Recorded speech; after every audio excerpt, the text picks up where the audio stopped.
Por tão pouco você não chegou na hora certa. Eu fiquei, por tão pouco. Eu fico tentando medir a flexibilidade dos contornos, reduzir as proporções, caçar esse fio aflito, o que antecede o acontecimento, quando as coisas deixam de ser, por tão pouco, aquela pilha de fliperama. Eu fui uma filha amada, sempre consegui meus bichos, sem precisar do horror dos jogos.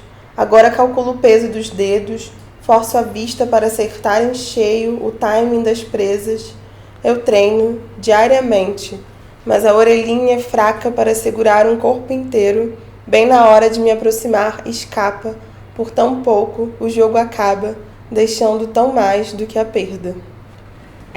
Eu comecei a me relacionar com livros, na verdade mais gibis, assim, antes de começar a ler, porque minha mãe é professora e trabalhou muito tempo alfabetizando, então desde que eu era muito pequena ela sempre levava livros gibi, eu tinha coleção, e eu lembro, eu tenho, não sei se é uma memória inventada, mas eu tenho essa memória de ficar olhando aquilo e tentando imaginar o que estava escrito, o que aquelas histórias estavam contando.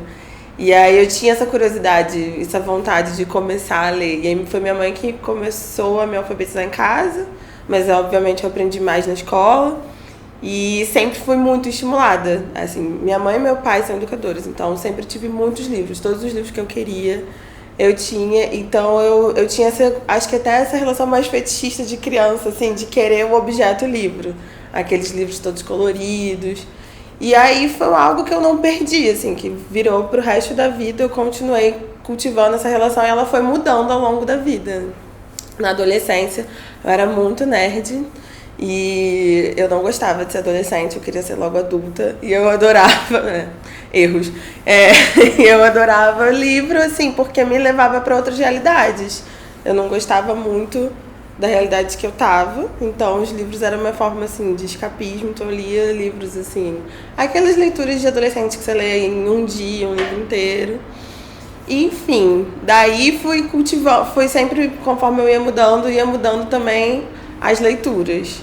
E quando entrei na faculdade que eu comecei... e teve um momento muito importante da adolescência que eu resolvi começar a escrever. E aí uma amiga minha, que é a Natasha, que é minha parceira na Mulheres que Escrevem, leu um texto meu e falou assim, é muito clichê. Isso a gente tinha, sei lá, 15 anos. E eu, depois disso, assim, eu falei, nossa, então eu tenho que melhorar.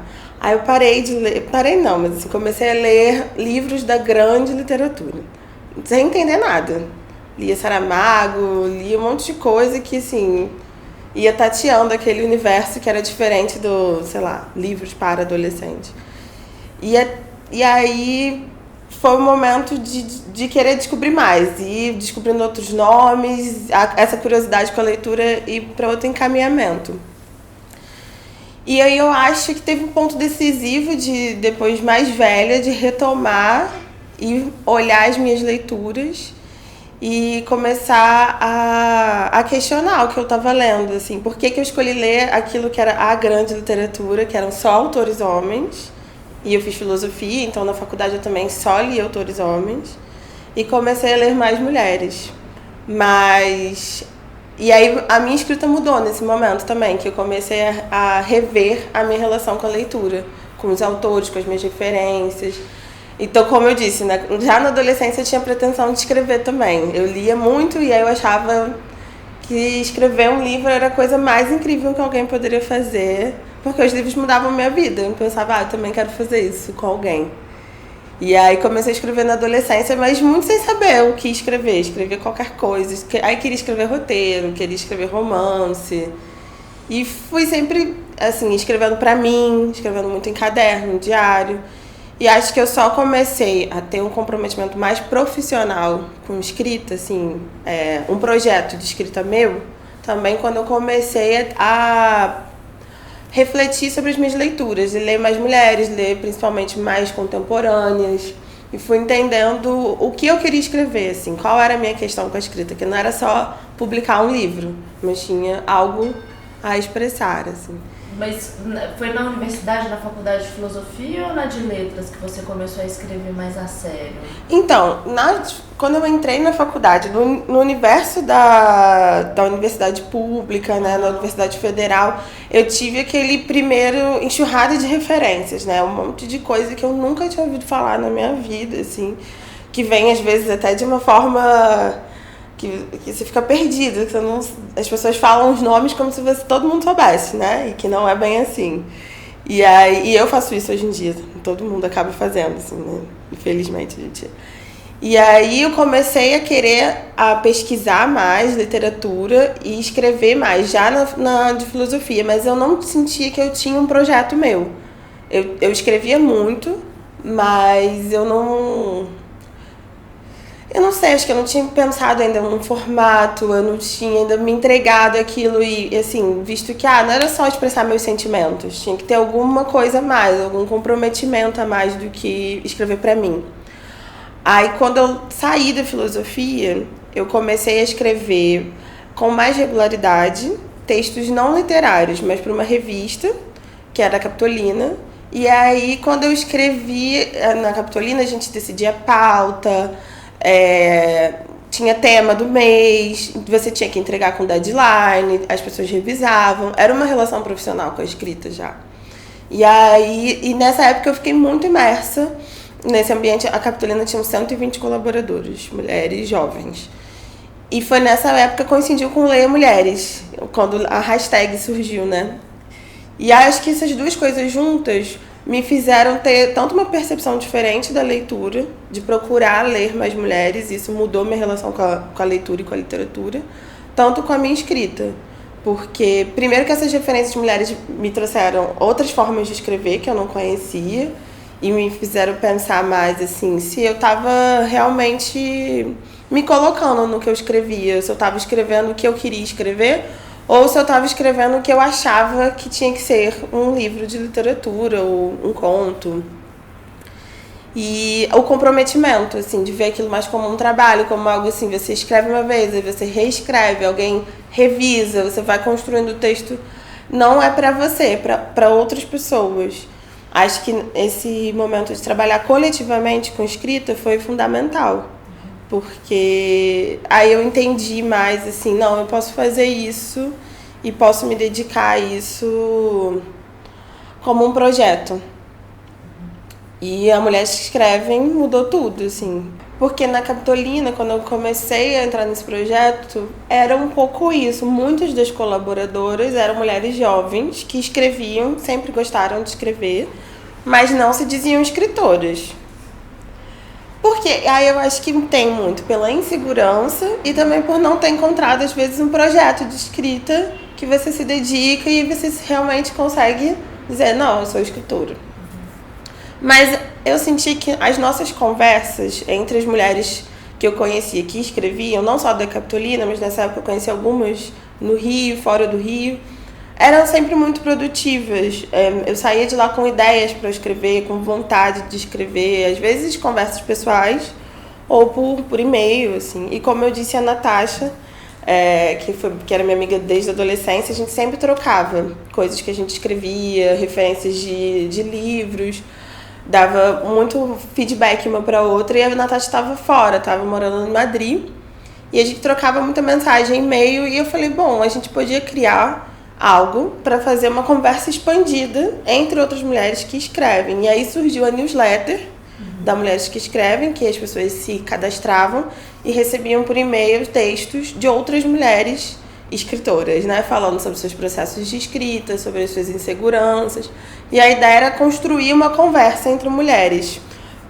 E foi pela newsletter também pelo fato de que nem todo mundo estava no Rio, então era uma forma de se encontrar virtualmente. E o que aconteceu é que a gente não tinha grandes pretensões no início, era só uma newsletter colaborativa, a gente chamava escritores que a gente conhecia, mulheres que a gente conhecia, e elas publicavam os textos na newsletter. Só que quando a gente começou a botar no mundo, fez página de Facebook, Medium, Twitter, surgiu uma demanda enorme. As pessoas se identificavam muito com esse nome, Mulheres que Escrevem.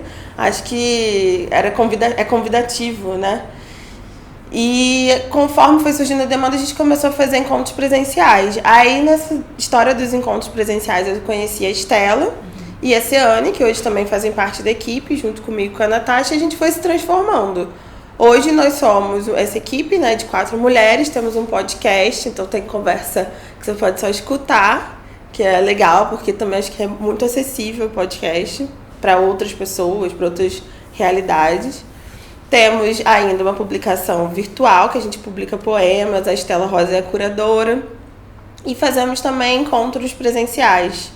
Fizemos uma residência de 1 ano dentro da Faculdade de Letras da UFRJ, a convite da Heloísa Buarque de Holanda, que a gente falou só de poesia contemporânea e de crítica literária feminista, pensando na poesia contemporânea. Então, assim, a Mulheres que Escrevem, é isso, como eu falei, as referências de leitura fizeram mudar minha relação com a escrita. Então, no momento que eu estava convivendo com essas mulheres vivas, do meu tempo, do meu país, que escrevem em português, na minha língua, com certeza isso mudou muito as minhas possibilidades de escrita. Então, eu senti que depois desse contato mais intenso, que eu consegui apostar também mais no meu projeto. E é engraçado, porque a gente criou Mulheres que Escrevem justamente porque a gente tinha essas inseguranças, né?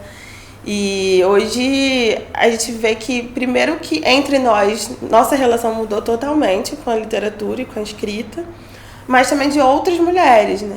A Natasha cuida das redes sociais, então assim, é muito louco ver que a gente tem um Instagram que já saiu do nosso controle. As pessoas usam a hashtag Mulheres que Escrevem para marcar qualquer tipo de coisa, assim. E como isso chega, lá na UFRJ a gente teve contato com as alunas da UFRJ, né, muito jovens, assim, 18, 19 anos, e teve o caso da Júlia, que falou pra gente que ela odiava poesia. Ela achava a poesia um saco, que ela lia Vinícius de Moraes na escola e ela não gostava. E aí ela começou a ler Mulheres que Escrevem e leu as poetas, né, contemporâneas, e hoje a Júlia adora poesia, escreve poesia. E assim, eu senti com esse relato dela que a gente também tem um trabalho de formação de leitoras, né? Não só construir uma rede de contato entre mulheres escritoras, porque essas redes profissionais são muito importantes, as redes de afeto também, mas de formar possíveis leitoras, de levar esses nomes dessas escritoras nacionais para outras pessoas, para enfim... Porque não é tão comum, né? A gente vê o que as escritoras contemporâneas estão escrevendo, né? Tão difundido. Então, eu senti que a gente tem esse trabalho que é sempre leitura e escrita vão caminhando juntos. E aí, com esse trabalho de formação de leitoras, a gente fez em 2018, que os tempos agora estão tão confusos, 2018, um apoio coletivo, né, na Catarse para publicar nossas zines, que são nossas primeiras publicações físicas, e estão com textos das nossas colaboradoras também. Então tem a de poesia, a de ficção e a de ensaio. A gente achou muito importante fazer uma publicação física, porque a circulação é diferente da internet. Às vezes a gente tinha evento e não tinha. Assim, as pessoas perguntavam, vocês têm revista, vocês têm alguma coisa? As pessoas querem levar para casa alguma coisa. E a gente não tinha. E quando a gente criou a campanha de apoio coletivo, né, foi surpreendente. Eu tinha muito medo. Eu falava, não vai dar certo. A gente tinha um mês só para fazer. Eu ficava, gente, não vai dar certo, assim, é muito dinheiro. E nem era. E a gente conseguiu bater, assim, superamos a meta. E vimos quantas pessoas querem, né, assim, ter fisicamente esses textos, assim. Acho que o registro físico é importante também, até para o futuro, assim, ter isso, né, registrado em papel. E foi muito bom, assim, o retorno que a gente teve dessa campanha. E ficaram lindas. Quem fez a diagramação foi a Dayana Romero, uma designer, e ficou com essas paletinhas que eu adoro. É muito linda, né? Com as nossos passarinhos.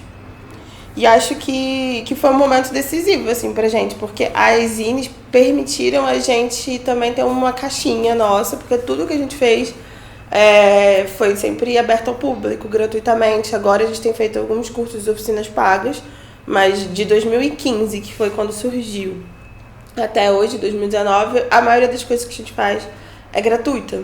Então, ter esse dinheiro das vendas das zines ajudaram a gente também a, sei lá, pagar um lanche, pagar o transporte quando a gente precisava convidar alguém ou quando a gente precisava se deslocar para algum lugar que era complicado de ir. Então, ajudou na nossa infraestrutura, assim. E também de chegar em outras pessoas. A gente participou já de feiras, coisas que a gente não fazia. Então, abriu muitas, acho que, outras portas pra gente.